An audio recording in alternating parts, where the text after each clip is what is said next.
में लोगों में मिलकर रहेंगे, उनको जोड़ने का कार्य करेंगे और जो हमारा समाज बिखर रहा है उसको प्रयास करेंगे कि भाई ठीक है, आज तेरी है कल मेरी होगी। आज सत्ता में बैठे लोग जिस प्रकार से दादागिरी दिखा रहे हैं और क्या वो हैसियत आज भी उस सवाल जवाब को कर सकते हैं, क्योंकि हो सकता है कि मैं इतना जरूर कहूंगा कि जब भी मुझे दूसरा जन्म मिले इस बहुजन समाज में ये मुझे स्थान मिले और मुझे गर्व है कि मैं मुझे गर्व है कि समाज में मैं पैदा हुआ हूँ। मुझे गर्व है मैं इस मान सम्मान स्वाभिमान का बदला अपने सम्मान का छीनूंगा। और इन जितने लोग सत्ता में बैठे और हमारे सड़कों पर संघर्ष करने के लिए होता कोई और है और चुनाव जीत करके एसी में बैठने वाला कोई और होता है। आप जरा इस पर विचार करें कि वो लोग जो एसी में हरामखोर नेता बैठे पड़े हैं और जो विधायक अधिकारी सब बैठे पड़े हैं, इन हरामखोरों से पूछो कि तुमने कसम खा करके सौगंध है तुम्हारे बीवी बच्चों और तुम्हारे परिवार का, तुम बताओ कि जिस वायदे को लेकर तुम इस समाज में आए क्या उस वायदे को पूरा कर पाए? और पूरा नहीं कर पाए तो आइंदा से जब भी हमारे क्षेत्र में समाज में घुसना, जिस प्रकार 2021 में मैंने सवाल जवाब नेताओं से किया, वायदा करो कि हम भी सवाल जवाब इस नेताओं से पूछेंगे कि एक साल में 2.5 करोड़ 4 करोड़ 10 करोड़ का बजट किस किस क्षेत्र में लगा और कहां लगा, और बहुजन समाज का स्पेशल कोटा कहां खर्च हुआ और किसके लिए खर्च हुआ। ये सवाल जवाब करने की हैसियत औकात के साथ होनी चाहिए। ये नहीं कि मैं अकेले लड़ रहा हूं तो आप बैठे रहेंगे और आप देखेंगे।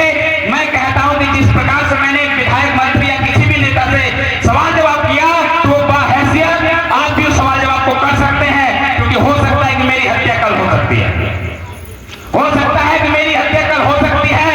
लेकिन अगर आपने सवाल जवाब किया तो उसकी हत्या नहीं हो सकती है, दूसरे ने सवाल जवाब किया तो उसकी हत्या नहीं हो सकती है, अगर तीसरे ने किया तो उसकी हत्या नहीं। कितने लोग को मारेंगे? हो सकता है एक सतेंद्र को मारा जा सकता है, लेकिन गली गली मोहल्ले मोहल्ले क्षेत्र क्षेत्र अगर बहुजन समाज हमारा सारा जाग गया तो आप इतना मान लो कि वो लोग जो चंद गिने हुए लोग हैं और हमारे संविधान के मान सम्मान स्वाभिमान को कुचलने की बात करते हैं, मैं विश्वास दिलाता हूं मैं अकेला काफी हूं। मैं विश्वास दिलाता हूं कि मैं अकेला काफी हूं। आप मुझे विश्वास दिलाइए कि आप मेरे साथ हैं या नहीं है। आप विश्वास दिलाइए कि क्या इस महफिल में, क्या इस योगदान में, क्या इस आंदोलन में, क्या इस अभियान में आपका सहयोग है या नहीं है। और सहयोग केवल और केवल धन का नहीं होता है, सहयोग केवल धन का नहीं होता है। मेरी माताएं बहनें बैठी हैं दूरों दूर, बड़ी खुशी हो रही है। ये टाइम बिस्तर संभालने का है, ये टाइम फोन संभालने का है, ये टाइम सास बहू का नाटक देखने का है, ये टाइम घर के परिवार का चर्चा करने का टाइम है। लेकिन मुझे बड़ी खुशी हो रही है कि मेरा परिवार, मेरा समाज, मेरा वो बहुजन समाज जो गली गली उनको लोग कोई पूछते नहीं थे, लेकिन आज मेरे समाज को ये मंच मिल रहा है, उसका श्रेय इस मेरे समाज को है, उसका श्रेय मेरे इस बहुजन कह रहे हैं कि तेरा वो मेरा। तो मैं कहना चाह रहा हूं बहुजन समाज के लोगों, जागो कि ना तेरा है ना मेरा है, कह रहे ना तेरा है ना मेरा है, ये हिंदुस्तान हमारा है। और नहीं समझी गई ये बात तो नुकसान हमारा है, नुकसान हमारा है। समझ लो बहुजनों, अगर जल्द ही इस कार्यक्रम के माध्यम से आपका खून गर्म नहीं हुआ तो समझ लो कि आप कभी भविष्य में खून गर्म नहीं हो पाएगा।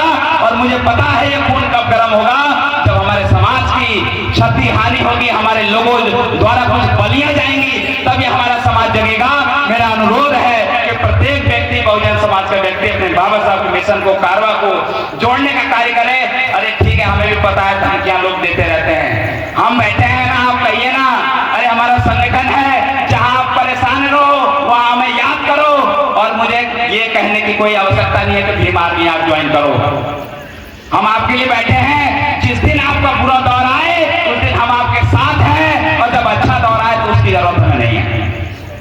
मैंने लड़ाई लड़ी, मैंने जंग किया, और ऐसे व्यक्ति से जंग किया जिसके साथ नहीं होना चाहिए। ये सबको पता है, ये सबको पता है कि जिस हैसियत से मैंने विवाद किया वो हैसियत मेरा नहीं है।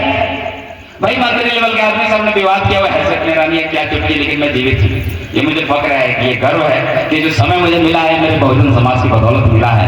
ये कहना इस देश को सींचने में हम वो कमेरे लोग हैं, हम वो लोग हैं जो नाले से मच्छी पकड़ के लाते हैं, उसको डाम में उसको बेचते हैं बाजार में, जंगल से लकड़ी काट के लाते हैं, खेतों में धान गेहूं बोते हैं, कड़ी धूप में काटते हैं, और लास्ट में जो जो फसल हम देते हैं उससे मोटे ताजे होते कौन है?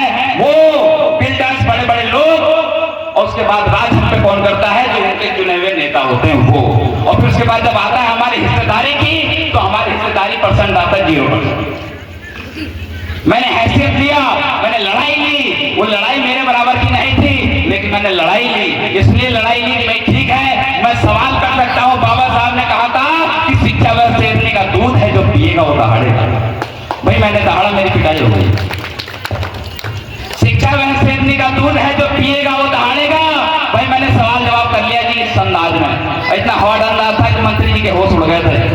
मैंने इस अंदाज में किया कि मेरी पिटाई हो गई, 13-14 मुकदमे मुझ पे लग गए, गुंडा की धारा मुझ पे लग गई, मेरा परिवार तोड़ दिया गया, मेरा स्कूल बंद कर दिया गया। आप अनुमान लगाइए कि 3 दिन में 6 बार छापा पड़ा मेरे विद्यालय में। 3 दिन में 6 बार छापा पड़ा। बताइए क्या हो सकता था भाई? हम बम नहीं बना रहे थे, हम उसमें कोई गलत काम नहीं कर रहे थे। बाबा साहब डॉक्टर बी.आर. अम्बेडकर के मिशन को हमारे संत शिरोमणि रविदास, मेरा विद्यालय का नाम है, उसमें कई बच्चे पढ़ रहे थे, जिसमें हम तन मन और धन से उन बच्चों को सीखने का कार्य कर रहे थे। उन बच्चों को बर्बाद कर दिया गया विद्यालय बनकर। आप अनुमान लगाइए कि इनकी मंशा क्या है? अम्बेडकर विद्यालय में स्थिति आपको पता है कि विवाद की स्थिति में आज विद्यालय खत्म हो गया, सबको पता है। और जब तक हम लड़ेंगे तब तक हम स्वयं बर्बाद होंगे, और तब तक इस देश में बीजेपी राज करते रहेगी। बीजेपी को भगाना हमारे लिए अति आवश्यक इसलिए है, इस मंच से खुल के कह रहा हूं कि मुझे किसी की गोली से, किसी की गोली से, और इसकी लाठी से, इनकी पुलिस से और इनकी जेलों की ऐसी तैसी, हमें डर नहीं है इनके जेलों से, न इनकी गोली से। हम सरेआम 3 दिन की जिंदगी जी के ताहड़ के मरने वालों में से हैं। हम गुलामी मंजूर नहीं है, गुलामी मंजूर नहीं है। कि जंग में लड़ना कठिन है, तुम नहीं लड़ पाओगे। अरे भाई लड़ने वालों, जितना लड़ाई तुमने हमसे लड़ा, उतना लड़ाई हमारे किसी कार्य के लिए लड़ते तो हमारा समाज बिखर होता। कि जंग में लड़ना कठिन है, तुम नहीं लड़ पाओगे, और अगर लड़ोगे मेरे साथ तो ध्यान से सुन लो, लौट के घर जाओगे। और जाना पड़ेगा कि हमारा बहुजन एक एक करके, एक एक मोहल्ले में जितना मुझसे हो सकेगा मैं जगाने का कार्य करूंगा, उन लोगों के बीच में पहुंचने का कार्य करूंगा। आप सबसे मेरा एक रिक्वेस्ट, गुजारिश, एक इल्तिजा सिर्फ ये है कि मैं आर्थिक रूप से कमजोर हूं। मैं 14 महीने से अपना घर परिवार छोड़ करके, मैं परिवार का इकलौता बेटा हूं, मेरी 2 बहनें हैं, माता जी हैं घर में, मैं सब कुछ छोड़ करके अभी तक मैं 2 बार घर गया हूं, आचार-संहिता लगाया था, लेकिन अभी तक मैं घर नहीं गया। मैंने अपना परिवार त्यागा हुआ है। वो इसलिए त्यागा है कि मेरी एक अपनी भी जिद है कि जब तक मैं अपने क्षेत्रवासियों के लिए पुलिस चौकी, एक हॉस्पिटल और भू मालिकाना हक अधिकार नहीं दिलवा सकता, तब तक मैं घर नहीं जाऊंगा। मतलब मैं समय से धरने में बैठा हूं, आपको बताना चाहता हूं कि जब इतना संघर्ष कर सकता हूं तो क्या आप नहीं कर सकते? आप नहीं कर सकते क्या? हमारा एक एक व्यक्ति अगर एक एक क्षेत्र में जग गया तो हमें, हमारे संविधान को और हमारे सत्ता को कोई हिलाने वाला नहीं। उस संविधान में हमारा टारगेट है कि हम संसद में हमारे व्यक्ति जब तक घुसेगा नहीं तब तक हम अपने लोगों का अधिकार नहीं ला सकते।